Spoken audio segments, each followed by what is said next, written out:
devons-nous faire avant de lancer une publicité sur LinkedIn? Telle est la question et telle est la réponse que je vais essayer de vous donner dans cette petite vidéo.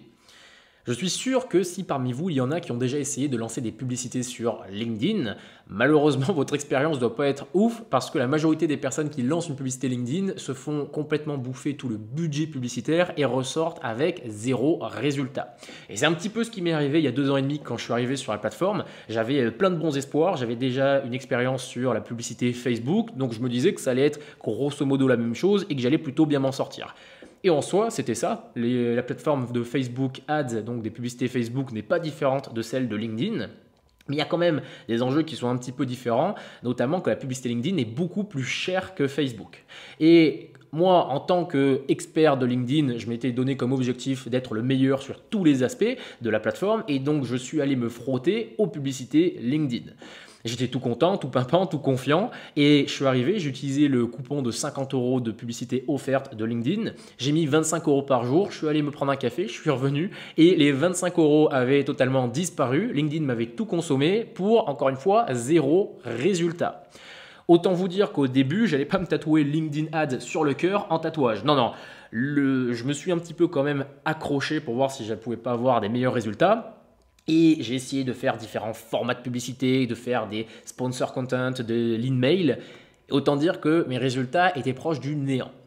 Je me suis un petit peu accroché et j'ai compris en fait au final quel était le problème. Et comme d'habitude, vous savez que moi je ne suis pas un grand fan de tout l'aspect technique et le problème n'était pas technique, c'est pas parce que j'avais pas fait la dernière technique à la mode sur LinkedIn que j'avais pas eu de bons résultats, c'est bien plus profond que ça et je vais vous montrer dans ce magnifique PowerPoint la raison.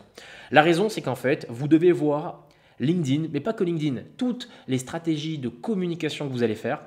Imaginez qu'en fait, vous devez craquer un coffre-fort. Et pour craquer le code du coffre-fort, vous devez trouver une combinaison. Et cette combinaison, on va appeler la combinaison MCO. M pour message, C pour cible et O pour offre. Concrètement, aujourd'hui, sur LinkedIn, il y a une infinité de combinaisons possibles. Si jamais vous trouvez le bon message qui va sur la bonne cible et qui va sur la bonne offre, alors il n'y aura aucun problème et vous allez réussir à obtenir des résultats. Le problème, encore une fois, c'est qu'il y a une infinité de combinaisons possibles.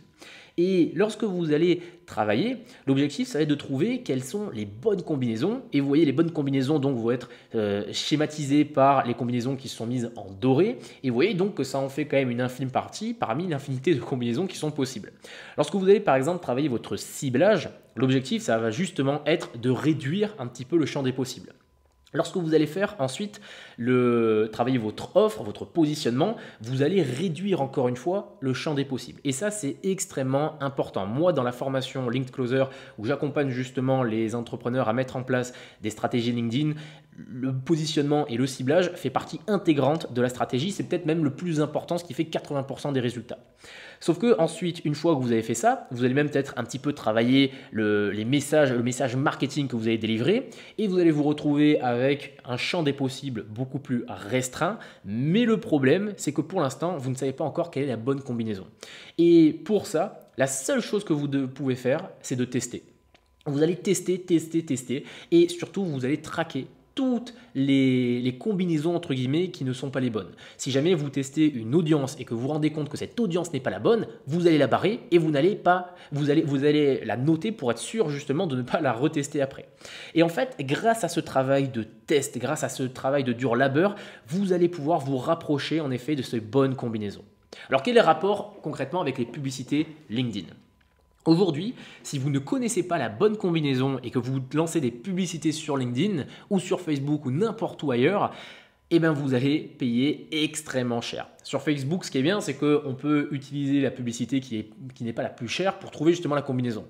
Mais la beauté de LinkedIn, c'est que vous n'avez pas besoin de ça. Vous n'avez pas besoin d'utiliser des publicités pour trouver la combinaison. Vous ne devez pas dépenser 2000, 3000, 4000 € pour trouver la bonne combinaison. Vous pouvez le faire gratuitement en envoyant des messages, en envoyant des posts et en testant certaines techniques qui vont justement vous permettre de comprendre quelle est la bonne combinaison. Et une fois que vous avez compris quel est le bon message, qui fonctionne sur la bonne cible, qui fonctionne sur la bonne offre, alors là, vous allez pouvoir commencer à utiliser la publicité LinkedIn justement pour décupler la portée du message. Ça, on appelle ça la Proof of Concept. On l'abrève en disant la POC, POC, mais vous devez absolument trouver la preuve de concept qu'une de ces combinaisons est la bonne. Et une fois que vous avez trouvé la combinaison, vous allez réussir à ouvrir le code secret, d'accord, de LinkedIn. Alors, quelle est la bonne combinaison justement de votre business? Vous devez absolument avoir un endroit où vous notez, où vous traquez tout ce que vous allez faire. Si jamais vous testez une cible, ok, notez-le et regardez si ça fonctionne ou pas. Si jamais ça ne fonctionne pas, au lieu d'abandonner, eh ben vous rayez la combinaison que vous avez essayée et vous allez tester une autre cible. Et c'est en testant, aujourd'hui, si jamais on vous dit qu'il y a la bonne réponse derrière une porte, eh ben ce qu'il faut, c'est ouvrir toutes les portes et pas s'arrêter à la première porte ouverte. Ok, donc aujourd'hui, qu'est-ce que vous devez faire? Vous allez aller sur LinkedIn et vous allez tester justement plusieurs combinaisons possibles. Si jamais ça vous intéresse, juste en bas de cette vidéo, j'ai une formation live totalement gratuite où je vous explique justement comment mettre en place les premières stratégies sur LinkedIn et ce qui va vous permettre, sans publicité, de comprendre aujourd'hui comment obtenir des clients et quelles sont les bonnes combinaisons que vous allez devoir expérimenter. Ok ? C'est tout pour cette petite vidéo. Si elle vous a plu, n'hésitez pas à mettre un like, n'hésitez pas à vous abonner pour voir toutes les prochaines vidéos. Et comme ça, j'espère que vous aurez bien compris l'image de craquer le code secret. C'est vraiment le plus important. Et une fois que vous l'avez fait, on peut penser aux publicités. Mais entre nous, sur LinkedIn, il y a déjà beaucoup à faire sans utiliser publicité. Donc, je vous recommande de vous mettre la main à la pâte dans un premier temps. Et ensuite, le niveau 2, ce sera les publicités. Voilà, c'est tout pour moi. À très vite pour une autre vidéo. Ciao!